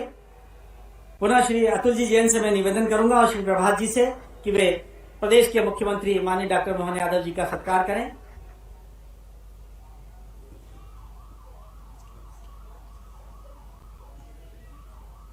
माननीय डॉक्टर मोहन यादव जी का सत्कार करते हुए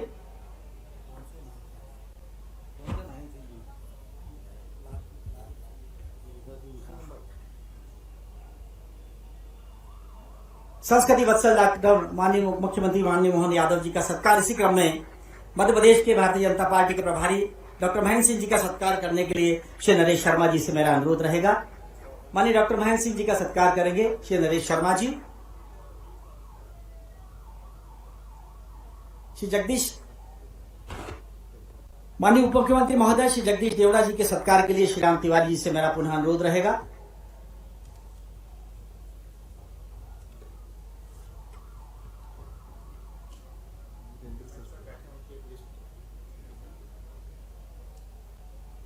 इसी क्रम में माननीय जगदीश देवड़ा जी का सत्कार करने के लिए पुनः मेरा अनुरोध रहेगा। माननीय अतुल जी का मैं निवेदन कर रहा हूं, कृपया सहयोग प्रदान करें।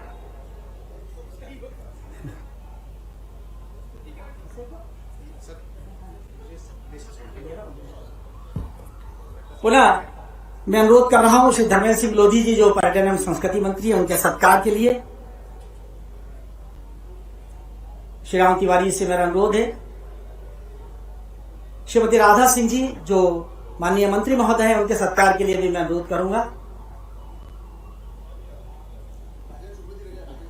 उप मुख्यमंत्री माननीय डॉक्टर राजेंद्र शुक्ल जी का सत्कार करते हुए श्री नरेश शर्मा जी और श्री संजय अग्रवाल जी। माननीय शंकर ललवानी जी जो सांसद महोदय हैं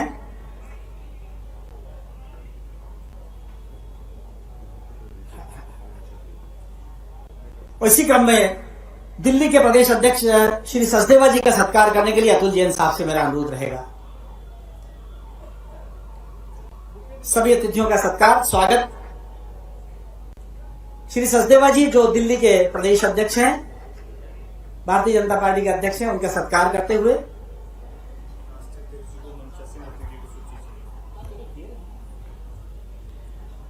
और अब प्रदेश की समृद्धि और विकास के मंगल घोष, विरासत के प्रबल छंद और संस्कृति की शाश्वत कामनाओं और नवजागरण के साथ सुनिश्चित करता हुआ यह महाआयोजन मैं आप सबकी सानिध्य ऊर्जा के प्रति प्रणाम निवेदित करता हूं। यह महानाट्य का मंचन विश्वास मानिए इसमें पात्रों की बहुलता में जब आप देखेंगे तो आपको लगेगा कि आप उस कालखंड के कितने नजदीक हैं। मैं बिना किसी भूमिका के माननीय डॉक्टर मोहन यादव जी से प्रार्थना कर रहा हूं कि वे आए और सभा को संबोधित करें। जोरदार तालियां माननीय डॉक्टर मोहन यादव जी के। हम सब लाल किले की इस प्राचीर के सम्मुख यशस्वी प्रधानमंत्री श्रीमान नरेंद्र मोदी जी के उस ध्येय वाक्य को चरितार्थ करते हुए विरासत से विकास की ओर राज्य सरकार अपने अपने क्षेत्र में अपनी अपनी धरोहर को लेकर के विरासत के उन सारे गौरवशाली प्रश्नों को समाज के सामने लाते हुए अपने अभियान में जुटी हुई है। ऐसे में हम सबके लिए आशीर्वाद देने के लिए हमारे भारत सरकार के मंत्री और भारतीय जनता पार्टी के राष्ट्रीय अध्यक्ष श्रीमान जगत प्रसाद नड्डा जी यहाँ पधारे। जोरदार अभिनंदन करें हमारे माननीय नड्डा जी के लिए। आज के इस अवसर पर विश्व की सबसे बड़ी पार्टी के सबसे हमारे लिए अध्यक्षीय प्रणाली में अध्यक्षता के साथ ये मान के चल रहे कि गणतंत्र के ये शोभायमान हमारी पार्टी के माननीय अध्यक्ष हैं और मान के चले कि उनका आशीर्वाद लगभग 20 साल से जब वो हमारे बीच राष्ट्रीय महामंत्री थे, अलग अलग दायित्वों का निर्वहन रहा, लेकिन मैं इस बात की प्रसन्नता के साथ आपको जानकारी दे रहा हूं कि हमारे लगातार विक्रमोत्सव के आयोजन में प्रारंभ से माननीय अध्यक्ष जी का आशीर्वाद हमको मिलता रहा और वो हमारे अपने जबलपुर के जमाई होने के नाते से मध्य प्रदेश से उनका एक विशेष रिश्ता भी है। जोरदार अभिनंदन करें माननीय नड्डा जी का, जिनके आशीर्वाद के बलबूते पर हम अपने आज के इस राष्ट्रीय स्तर के मंचन पर हम अपने अभिनय के लिए आपने जैसे कलाकारों को और हम सबको भी निर्देश कहा है कि आपने कहा कि कोई समय न जाया करते हुए मेरी शुभकामना है और तुरंत मंचन चालू किया जाए। मैं दोनों उप मुख्यमंत्री देवड़ा जी और श्रीमान राजेंद्र शुक्ला जी, माननीय मंत्रीगण, माननीय डॉक्टर महेंद्र सिंह जी प्रभारी जी, हमारे संस्कृति मंत्री माननीय सांसद शंकर ललवानी जी, मंत्री राधा सिंह जी और पूरे मंचस्थ अतिथियों से निवेदन करना चाहूंगा, सम्राट विक्रमादित्य। तो सीधी तस्वीरें राष्ट्रीय राजधानी दिल्ली से देख रहे थे आप। मुख्यमंत्री डॉक्टर मोहन यादव ने भाजपा राष्ट्रीय अध्यक्ष जेपी नड्डा और भारत माता ऐसे अपने सपूतों पे सदैव गर्व करती आई है। मैं एक और कारण से इस बात को रेखांकित करना चाहूंगा, कोई भी काल हो, सख हूण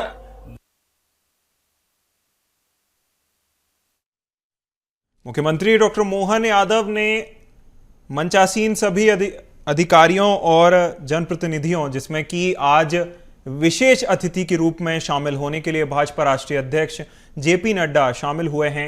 मुख्यमंत्री ने बताया कि भाजपा राष्ट्रीय अध्यक्ष जेपी नड्डा का अपने आप में मध्य प्रदेश से एक अलग नाता है, जहां वह जमाई हैं। चूंकि मध्य प्रदेश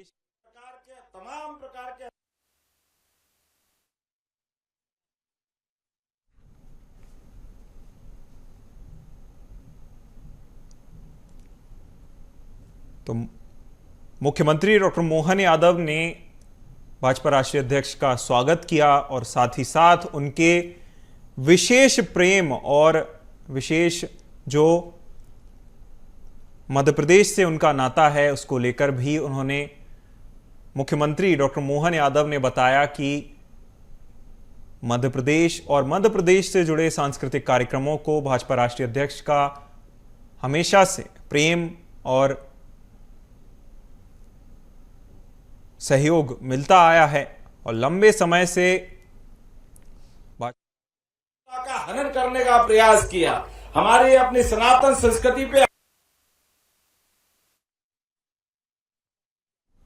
कार्यक्रम में शामिल होने के लिए पहुंचते रहते हैं, अपनी सहभागिता दर्ज कराते हैं और आशीर्वाद भी मध्य प्रदेश और मध्य प्रदेश वासियों को देते हैं। अपने अभिनय के लिए आपने जैसे कलाकारों को और हम सबको भी निर्देश कहा है कि आपने कहा कि कोई समय न जाया करते हुए मेरी शुभकामना है और तुरंत मंचन चालू किया जाए। मैं दोनों उप मुख्यमंत्री देवड़ा जी और श्रीमान राजेंद्र शुक्ला जी, माननीय मंत्रीगण, माननीय डॉक्टर महेंद्र सिंह जी प्रभारी जी, हमारे संस्कृति मंत्री माननीय सांसद शंकर ललवानी जी, मंत्री राधा सिंह जी और पूरे मंचस्थ अतिथियों से निवेदन करना चाहूंगा, सम्राट विक्रमादित्य वो गौरवशाली अतीत जिसके कारण से भारत माता ऐसे अपने सपूतों पे सदैव गर्व करती आई है। मैं एक और कारण से इस बात को रेखांकित करना चाहूंगा, कोई भी काल हो, सख हूण ना जाने कितने प्रकार के आतंकवादी हमारे देश को गुलाम बनाने के लिए बड़े अलग अलग प्रकार के तमाम प्रकार के अत्याचार करते हुए उन्होंने अपनी इस भारत की भूभाग के ऊपर काली छाया ला करके इस देश की स्वतंत्रता का हनन करने का प्रयास किया। हमारी अपनी सनातन संस्कृति पे आक्रमण किए, लेकिन हमारे लिए परमात्मा की दया है। जो इकबाल ने कहा कि कुछ बात है कि हस्ती मिटती नहीं हमारी, ये हमारी परमात्मा की दया है।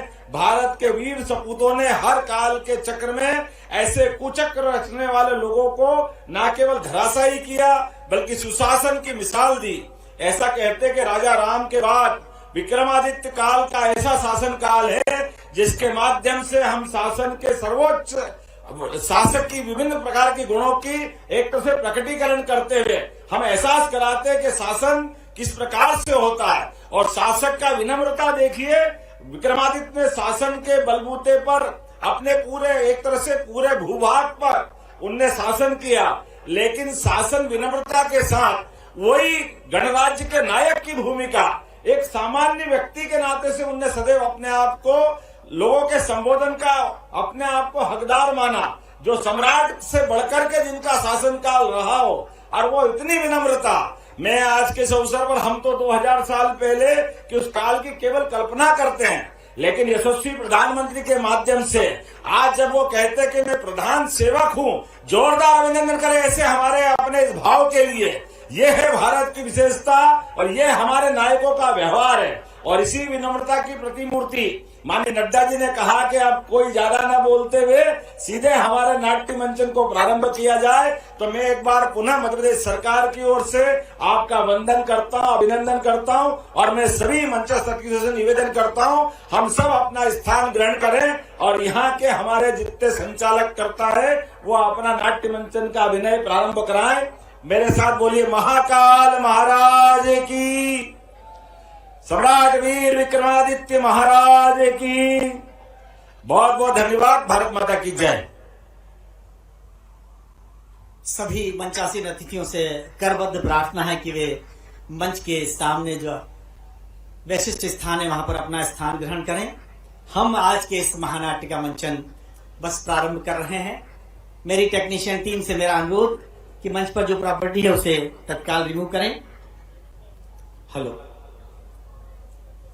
महानाट्य विक्रमादित्य आज से हजारों वर्ष पूर्व की है गौरव गाथा।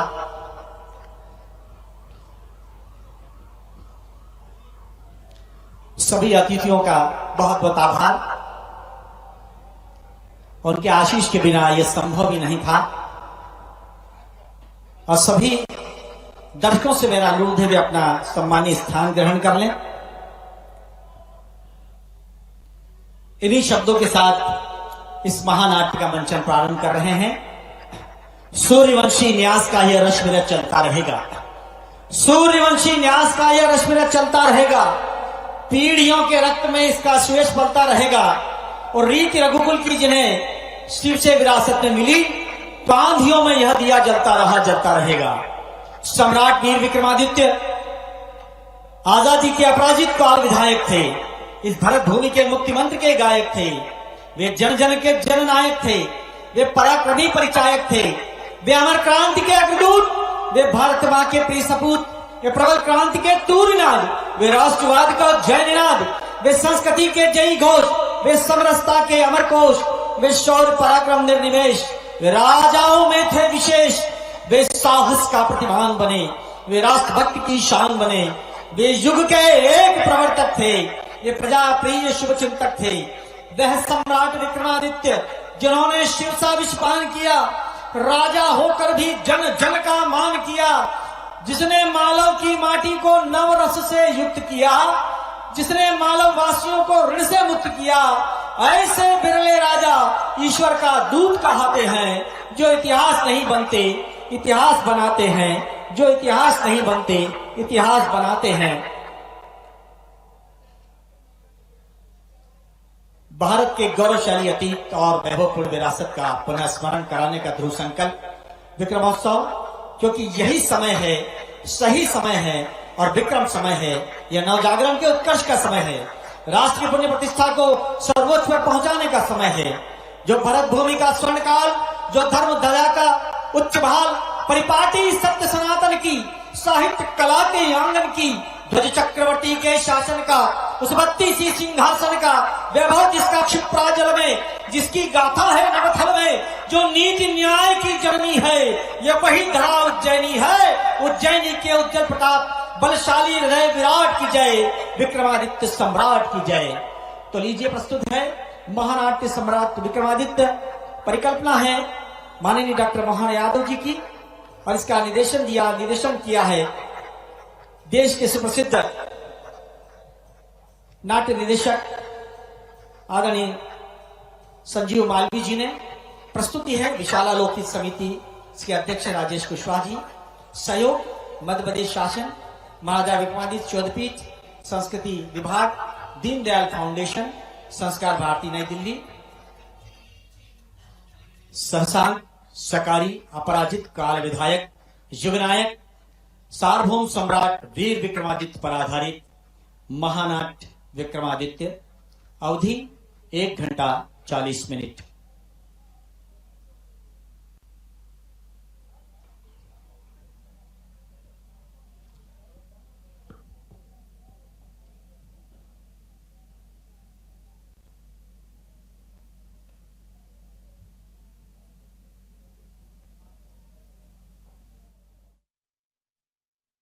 तस्वीरें देख रहे हैं आप, जहां कुछ ही देर में राष्ट्रीय राजधानी दिल्ली में लाल किले पर जो विक्रमादित्य महानाट्य का महामंचन किया जा रहा है, कुछ ही देर में शुरू होने जा रहा है, जिसमें आप देखेंगे सम्राट विक्रमादित्य के जीवन की गौरव गाथा, जिसको नाटक यानी कि नाट्य के माध्यम से मंचन जिसका किया जाएगा, और उस समय काल के आप साक्षी बनेंगे नाट्य के माध्यम से, जिसे राम राज्य से जिसकी तुलना की जाती है, जिस समय काल की, जिस कार्यकाल की और जिस प्रशासन काल की। मध्य प्रदेश सरकार का यह विशेष कार्यक्रम है, जिसमें शामिल होने के लिए मुख्यमंत्री डॉक्टर मोहन यादव के साथ उनका पूरा मंत्रिमंडल और विशेष अतिथि, जिसमें कि आज महानाट्य के दूसरे दिन भाजपा राष्ट्रीय अध्यक्ष जेपी नड्डा शामिल हुए हैं।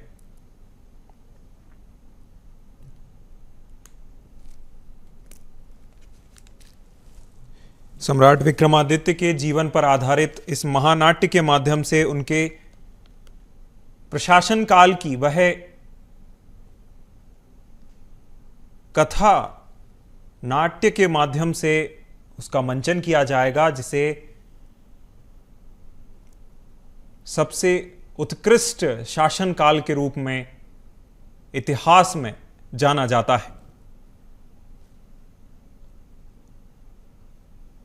मुख्यमंत्री डॉक्टर मोहन यादव के प्रयासों से यह महानाट्य का महामंचन बस कुछ ही देर में शुरू होने जा रहा है। और तस्वीरें आप देख रहे हैं किस तरह से जो कलाकार हैं वह सांस्कृतिक प्रस्तुति दे रहे हैं। सांस्कृतिक प्रस्तुति आप सीधी तस्वीरें सांस्कृतिक कार्यक्रम की राष्ट्रीय राजधानी दिल्ली के लाल किले से देख रहे हैं, जिसमें करो देश की चिंता दूर, करो देश की चिंता दूर, सिद्धि करो हरे सिद्धि माता, सिद्धि करो हरे सिद्धि माता, होवे लोक सिद्धि भरपूर, होवे लोक सिद्धि भरपूर। जय जय गणपति चिंतामणि जी, जय जय गणपति चिंतामणि जी। काल भैरव जी दया करो, काल भैरव जी दया करो, बैरी भागे सब हो चूक, बैरी भागे सब हो चूक। महाकाल की दया रहे, महाकाल की दया रहे, धन धान्य से हो भरपूर, धन धान्य से हो भरपूर। जय जय गणपति चिंतामणि जी, जय जय गणपति चिंतामणि जी। गणराज प्रकाशे फूल फले मेरा देश हो, गणराज प्रकाशे फूल फले मेरा देश। शांति प्रेम से जग को देवे, जग के साधे का सुख समृद्धि जग में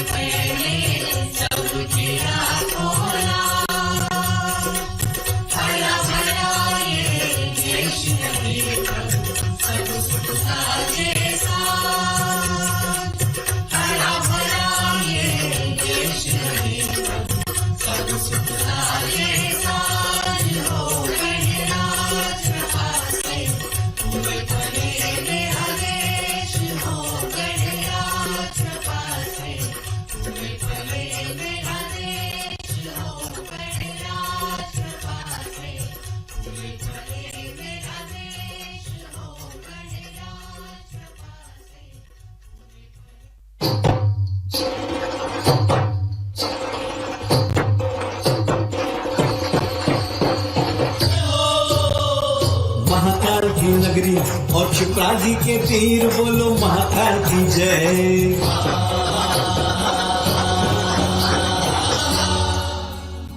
महाकाल की नगरी और क्षिप्रा जी के पीर कथा सुनाए विक्रम की जो है वीरों के वीर। भारत भूमि से जिसने विदेशियों को भगाया, भारत भूमि से जिसने विदेशियों को भगाया, अखंड भारत भूमि पर था भगवा ध्वज फहराया, अखंड भारत भूमि पर था भगवा ध्वज फहराया।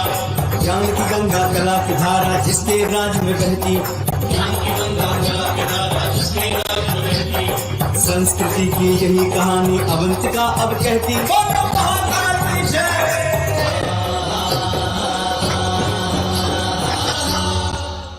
महाराज विक्रमादित्य महाबलशाली थे महाराज, महाराज विक्रमादित्य महादानवीर थे महाराज, अरे महाराज विक्रमादित्य महासत्यवादी और न्यायप्रिय थे महाराज। हाँ, 57 ईस्वी के दमकते सूर्य, विक्रम संवत प्रवर्तक, प्रजा को ऋण से उऋण करने वाले, शकों को भारत से खदेड़ने वाले। हाँ, ये बात तो सही है। युग प्रवर्तक, शकारी सहसांग थे हमारे महाराज विक्रमादित्य। महाराज विक्रमादित्य की जय। जन जन के प्रिय, जय हो। महाकाल भक्त और मां हरसिद्धि के परम उपासक थे हमारे महाराज विक्रमादित्य। महाराज विक्रमादित्य की जय। हाँ, तो आइए आप सभी को लिए चलते हैं उज्जैनी के उसी वैभव में और हम कथा सुनते हैं परम प्रतापी राजा विक्रमादित्य की। महाराज विक्रमादित्य की जय। महाराज गर्दभिल्ल का राज अवंतिका में सुख शांति और समृद्धि के साथ आगे बढ़ रहा था। राजा प्रजा नर नारी पशु पक्षी पेड़ पौधे सभी महाकाल की इस नगरी में अनंत आनंद और उत्सव के माहौल में जीवन यापन कर रहे थे। वाह वाह वाह वाह। महाराज गर्दभिल्ल का दरबार लगा था और तभी उज्जैनी के यश में एक और नाम आकर जुड़ा।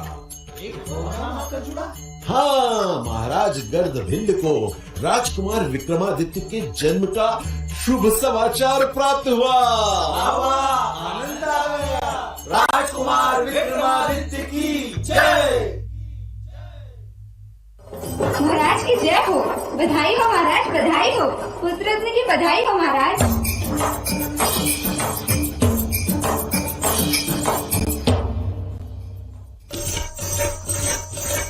बधाई हो महाराज, बधाई हो। बधाई हो महाराज, बधाई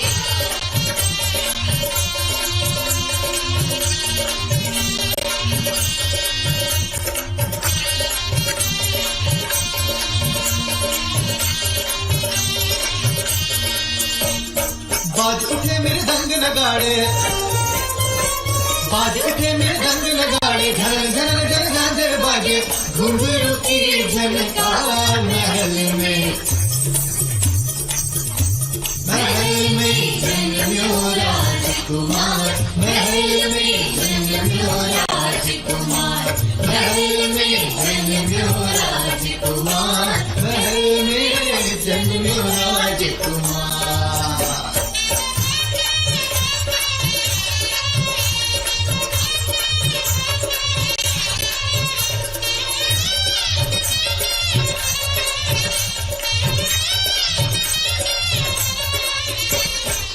मंगल गावा चौक पुरावा, आज खुशी में गाय बधावा।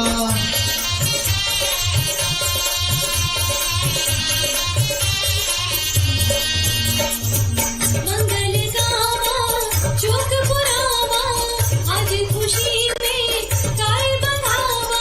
मंगल गावा चौक पुरावा, आज खुशी में गाय बधावा। आनंद को है त्योहार महल में, महल में जन्म्यो राजकुमार, महल में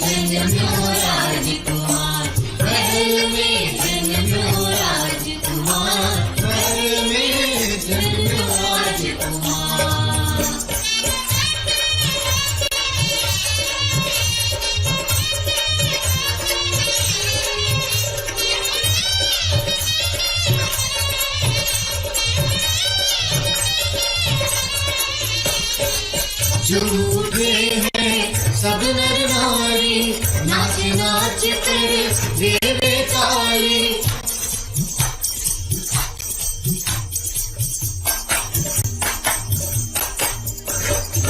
झूम उठे हैं सब नर नारी, नाच नाच कर देवे ताली।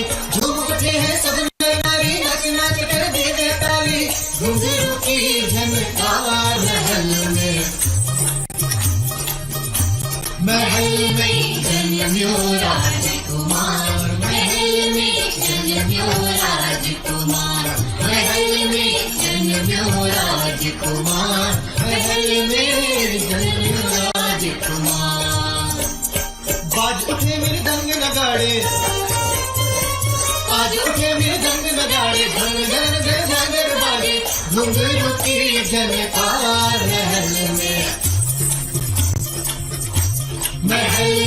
जन्म्यो राजकुमार, महल में जन्म्यो राजकुमार, महल में जन्म्यो राजकुमार, महल में जन्म्यो राजकुमार, महल में जन्म्यो राजकुमार, महल में जन्म्यो राजकुमार, महल में जन्म्यो राजकुमार, महल में।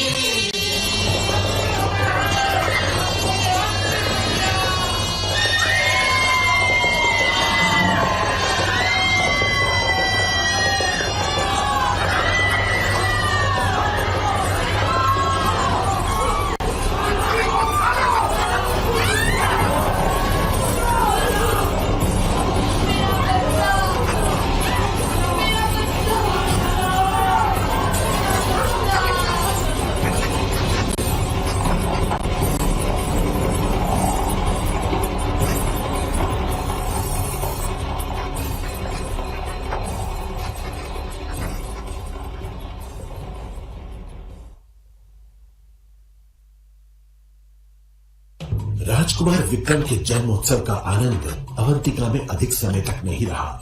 शकों ने उज्जैनी पर आक्रमण कर दिया।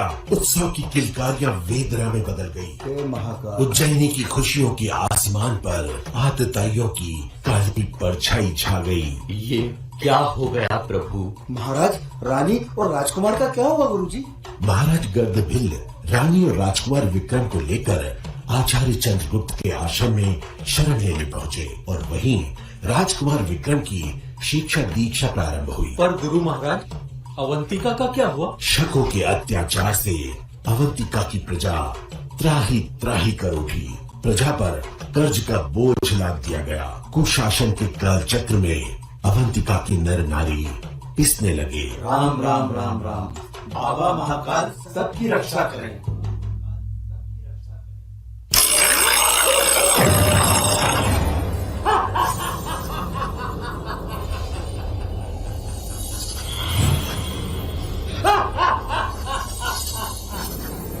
भाग गया राजा, भाग गया। उज्जैन उज्जैन अब हमारी, अवंती हमारी।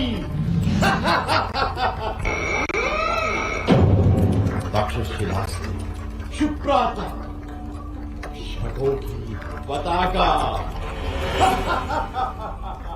राजा का पूरा परिवार भाग गया घर। पूरा परिवार भाग गया। पूरा परिवार। कायर कहीं का। अरे हमने सुना था कि बड़ी आग है अवंती की। पूरा बाहर निकला चूहा।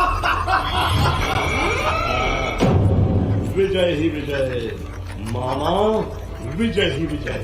अवंती की क्या स्थिति है? इतना संपन्न और भरा पूरा नगर पहली बार देखा। अच्छा, फिर तो उज्जैन नहीं, खजाना हाथ लग गया है? तो फिर अपनी सेना को आदेश दे दिया जाए। शीघ्र। शुभ काम में देरी नहीं होना चाहिए। सेना को भी लाभ मिले और हमारा भी कोष बढ़े। जो आज्ञा शत्रप।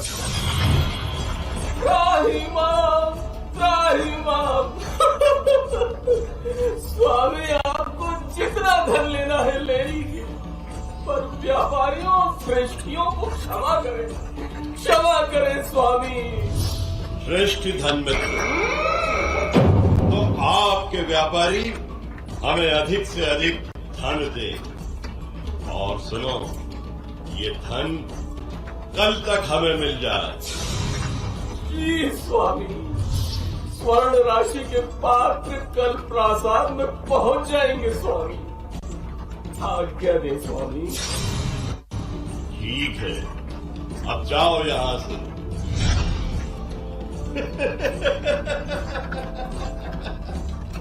देखा, सीधी उंगली से घी नहीं निकलता।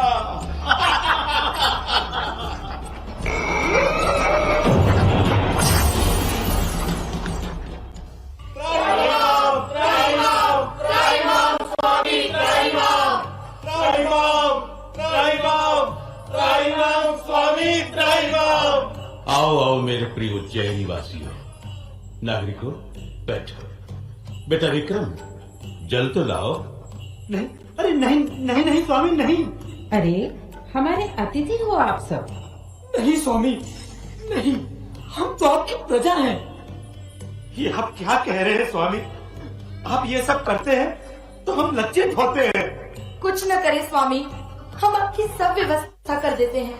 नहीं नहीं, हमें आत्मनिर्भर हो जाने का पाठ सिखा रहा है समय। यह भी समय का वरदान है।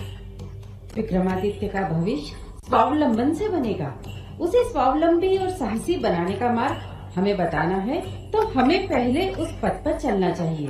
राजकुमार विक्रमादित्य की जय हो। राजकुमार नहीं, वो भी नागरिक बालक है, मालव गण का सदस्य है।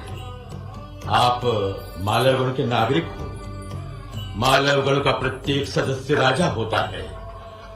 आप अपने राजत्व की रक्षा करें, सब मिलकर सावधान रहें, सावधान करते रहें अपने साथियों को। अपनी गण शक्ति की अस्मिता बचाकर रखना होगी। अस्मिता हमारी पहचान है। मानव गणस्य जय हो। मानव गणस्य जय हो। आज मालव गण को काली छाया ने घेर लिया है।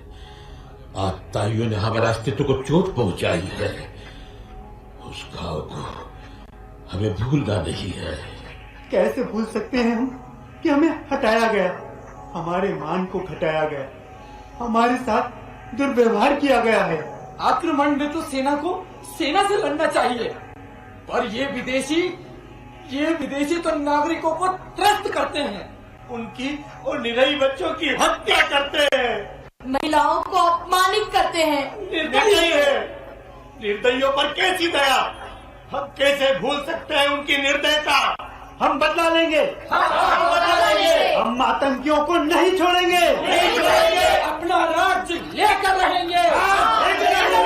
राज्य मानव गणस्य जय हो। जय हो स्वामी।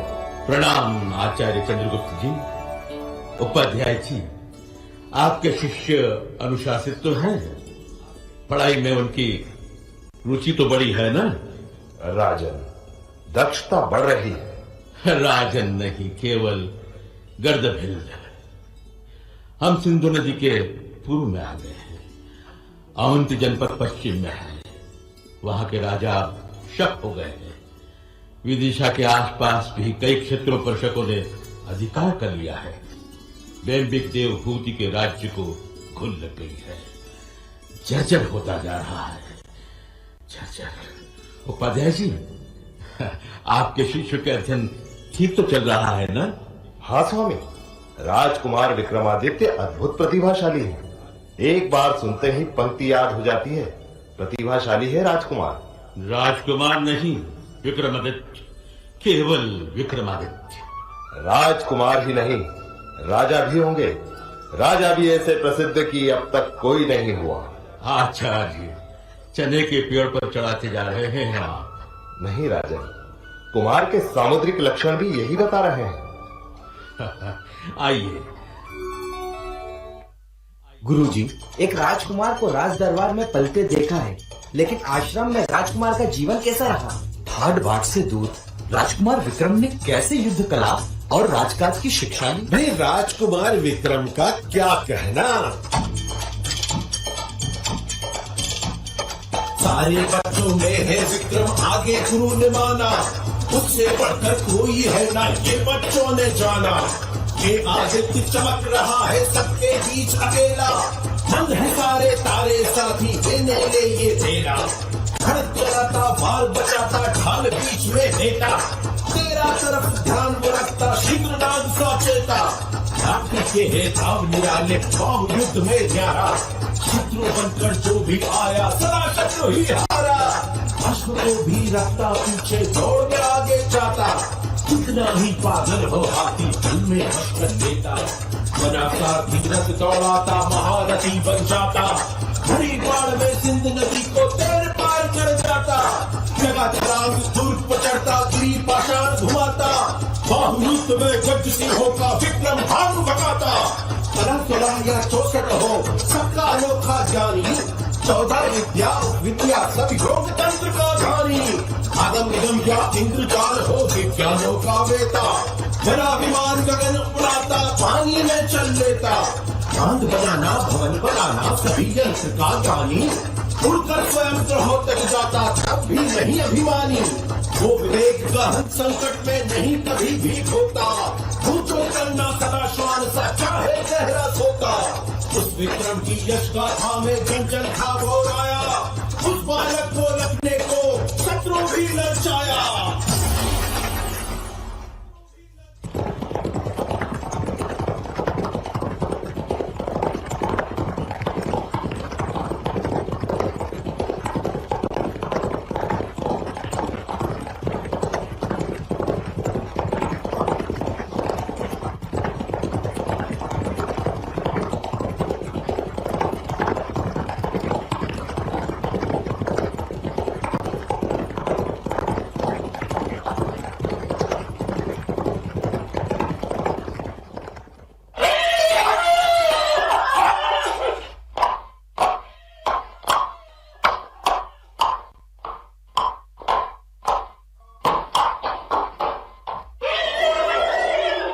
बेटा रहने दे, इतना श्रम भी न कर। देख अब इन सब की इतनी आवश्यकता नहीं है।